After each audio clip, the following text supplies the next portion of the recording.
Hi Rio class, I'm back and I've got the book Wonder and I'm sure you can't wait for the next chapter, which is called Jack, Will, Julian and Charlotte.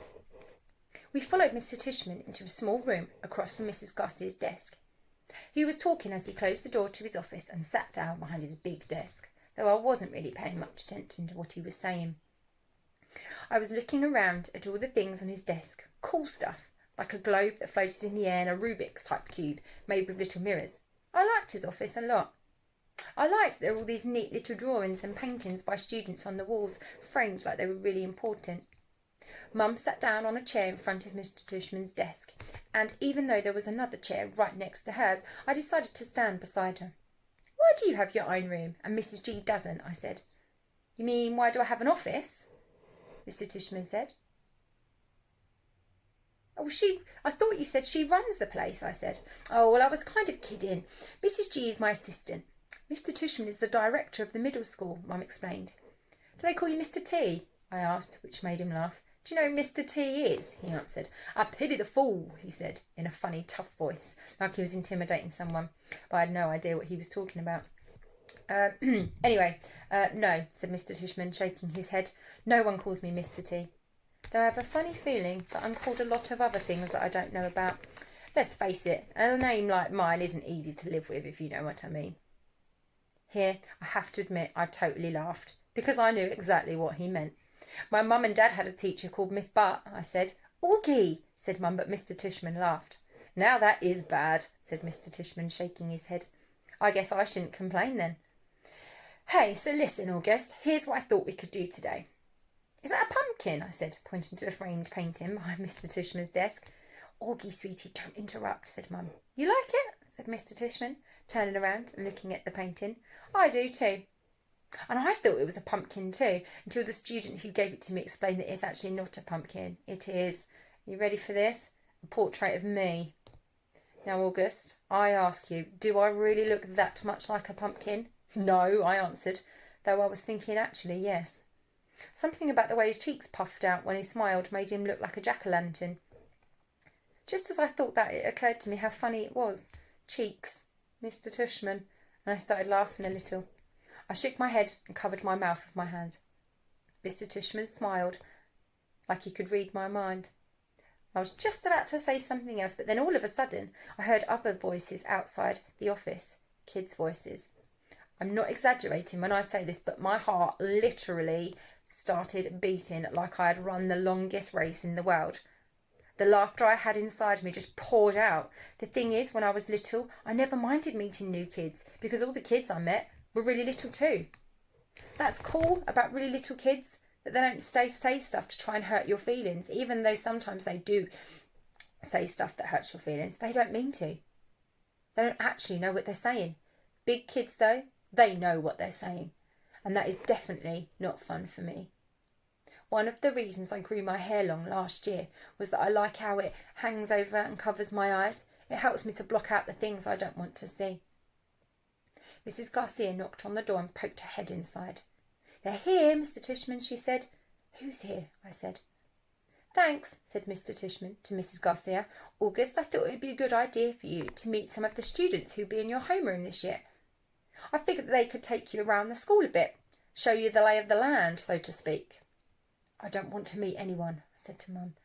Mr. Tishman was suddenly right in front of me, his hands on my shoulders. He leaned down and said very softly in my ear, "It'll be okay, August. These are nice kids, I promise." "You're going to be okay, Augie," Mum whispered with all her might. Before she could say anything else, Mr. Tishman opened the door to his office. "Come on in, kids," he said. And in walked two boys and a girl. None of them looked over at me or Mum. They stood by the door, looking straight at Mr. Tishman like their lives depended on it. "Thanks so much for coming, guys, especially since school doesn't start until next month," said Mr. Tishman. "Have you had a good summer?" All of them nodded, but no one said anything. Great," said Mr. Tishman. "So, guys, I wanted you to meet August, who's going to be a new student here this year. August, these guys have been students at Beecher Prep since kindergarten. Although, of course, they were in the lower school building then. But they know all the ins and outs of the middle school programme. And since you're all in the same homeroom, I thought it'd be nice if you got to know each other a little before school started. Okay? So kids, this is August. August, this is Jack Will. Jack Will looked at me and put out his hand. When I shook it, he kind of half smiled and said, "Hey," and then looked down really fast. "This is Julian," said Mr. Tishman. "Hey," said Julian, and did exactly the same thing as Jack Will. Took my hand, forced a smile, and looked down fast. "And Charlotte," said Mr. Tishman. Charlotte had the blondest hair I'd ever seen. She didn't shake my hand, but gave me a quick little wave and smile. "Hi, August, nice to meet you," she said. "Hi," I said, looking down. She was wearing bright green Crocs.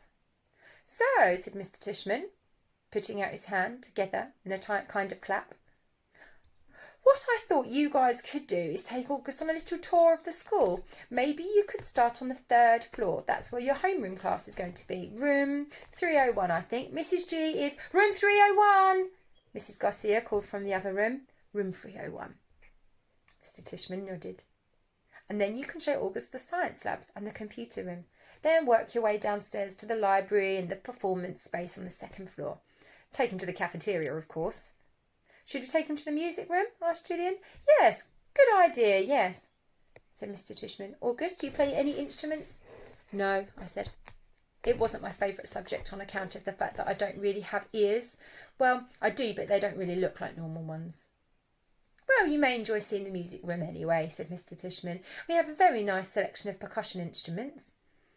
"August, you've been wanting to learn to play the drums," Mum said, trying to get me to look at her, but my eyes were covered by my bangs. As I stared at a piece of old gum that was stuck to the bottom of Mr. Tishman's desk. "Great. Okay, so why don't you guys get going," said Mr. Tishman. "Just be back here in," he looked at Mum, "half an hour, okay?" I think Mum nodded. "So is that okay with you, August?" he asked me. I didn't answer. "Is that okay, August?" Mum repeated. I looked at her now. I wanted her to see how mad I was at her. But then I saw her face and just nodded. She seemed more scared than I was. The other kids had started out of the door, so I followed them. "See you soon," said Mum, her voice sounding a little higher than normal. I didn't answer. The next chapter is called The Grand Tour. Jack Will, Julian, Charlotte and I went down a big hallway to some wide stairs. No one said a word as we walked up to the 3rd floor. When we got to the top of the stairs, we went down a little hallway full of locks and doors. Julian opened the door marked 301. "This is our homeroom," he said, standing in front of the half-open door. "We have Miss Petosa. They say she's okay, at least for homeroom. I heard she's really strict, though, if you get her for maths." "That's not true," said Charlotte. "My sister had her last year. She's totally nice." "Not what I heard," answered Julian, "but whatever." He closed the door and continued walking down the hallway. "This is the science lab," he said, when we got to the next door. And just like that, just like he did 2 seconds ago, stood in front of the half-open door and started talking. He didn't look at me once while he talked, which was okay, because I wasn't looking at him either. "You won't know who you have for science until the first day of school, but you want to get Mr. Hauler. He used to be in the lower school. He would play this giant tuba in class." "It was a baritone horn," said Charlotte. "It was a tuba," answered Julian, closing the door. "Dude, let him go inside so we can check it out," Jack Will told him, pushing past Julian and opening the door. "Go inside if you want," Julian said. It was the first time he had looked at me. I shrugged and walked over to the door. Julian moved out of the way quickly, like he was afraid I might accidentally touch him as I passed. "Nothing much to see," Julian said, walking in after me. He started pointing to a bunch of stuff around the room. "That's the incubator. That big black thing is called the chalkboard. These are the desks. These are chairs. Those are the Bunsen burners. This is a gross science poster. This is chalk. This is the eraser." "I'm sure he knows what an eraser is," Charlotte said, sounding a little like Via. "How would I know what he knows?" Julian answers. "Mr. Tishman said he's never been to a school before." "You know what an eraser is, right?" Charlotte asked me. I admit I was feeling so nervous that I didn't even know what to say or to do, except to look at the floor. "Hey, can you talk?" asked Jack Will. "Yeah," I nodded. I still really hadn't looked at any of them yet, not directly. "You know what an eraser is, right?" asked Jack Will. "Of course," I mumbled. "I told you there was nothing to see in here," said Julian, shrugging. I have a question," I said, trying to keep my voice steady. What exactly is homeroom? Is that like a subject?" No, it's just your year group, explained Charlotte, ignoring Julian's smirk. It's like where you go when you get to school in the morning and your homeroom teacher takes attendance and stuff like that. In a way, it's like your main class, even though it's not really a class. I mean, it's a class, but I think he gets it, Charlotte, said Jack Will. Do you get it? Charlotte asked me. Yeah, I nodded at her. Okay, let's get out of here, said Jack Will, walking away. Wait, Jack, we're supposed to be answering questions, said Charlotte. Jack rolled his eyes a little as he turned around. Do you have any more questions? He asked. No, I answered. Oh, well, actually, yes. Is your name Jack or Jack Will? Jack is my first name. Will is my last name. Oh, because Mr. Tushman introduced you as Jack Will. So I thought, you thought his name was Jack Will, laughed Julian. Well, yeah, some people call me by my first and last name, Jack said, shrugging. I don't know why. Anyway, can we go now? Let's go to the performance space next, said Charlotte, leading her way up the science room. It's really cool. You'll really like it, August. So the next chapter is called The Performance Space. Charlotte basically didn't stop talking as we headed down to the second floor.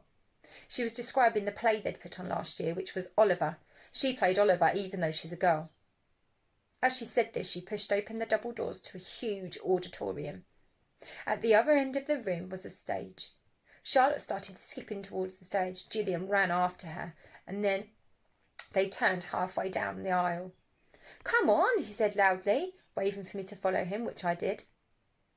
There were like hundreds of people in the auditorium that night, said Charlotte, and it took me a second to realise that she was still talking about the Oliver production.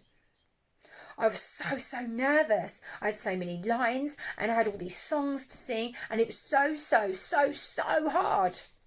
Although she was talking to me, she really didn't look at me much. On opening night, my parents were all the way at the back of the auditorium, like where Jack is right now. But when the lights are off, you can't really see that far back. So I was like, where are my parents? Where are my parents? And then Mr. Resnick, our theatre arts teacher last year, he said, Charlotte, stop being such a diva. And I was like, okay. And then I spotted my parents and I was totally fine.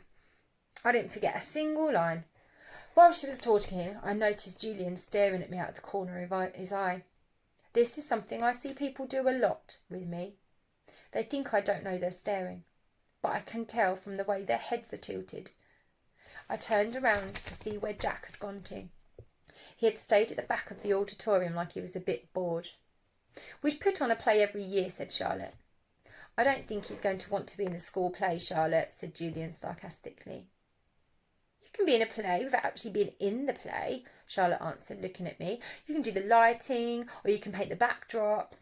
Oh yeah, whoopee, said Julian, twirling his finger in the air.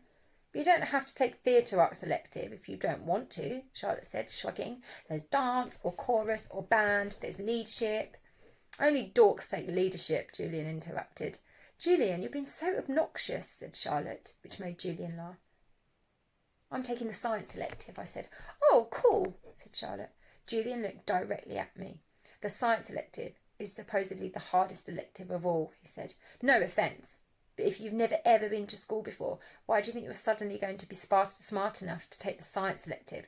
I mean, have you ever even studied science before? Like a real science? Not the kind you do in a science kit. Yeah, I nodded. He was homeschooled, Julian, said Charlotte. So teachers came to his house? Asked Julian, looking puzzled. No, his mother taught him, answered Charlotte. Is she a teacher? Julian said. I don't know. Is your mother a teacher? Charlotte asked me.